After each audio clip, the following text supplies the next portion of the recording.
記得呢件事啦，同埋嗰陣時係呢個嘅緣由應該係我哋嗰陣時係講笑嘛，嗰陣時候你成日過一排就會，我哋嗰陣時 friend 話咩？嗰排就我哋幾時 friend 幾時唔 friend？係你時候，我哋嗰陣時 friend 唔 friend？你嗰陣時 friend 未㗎？因為我哋嗰陣時 friend 未？係，跟住所以先會話延伸話希望咩5年後睇下我哋仲 friend 唔 friend？仲想問呢個嘢啊？係啊，仲 friend 唔 friend？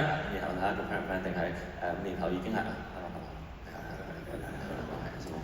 係咁，但係證明咗就係我哋都冇再問過呢個問題，都唔需要再問。咁所以就因為嗰陣時係建基於呢個點樣形容啊？可能都真係未去到好深，即係未去到好熟啦，先會經常有呢個疑問啊嘛。即係咯，咁所以而家都唔會再有呢個疑問，咁所以都唔使再定我咩係咪之後練咩，咁所以就係咯，咁就希望都係。即係人生條路好長啦，我哋而家都由嗰陣時僆仔到變咗有個都3字頭，就係3字頭。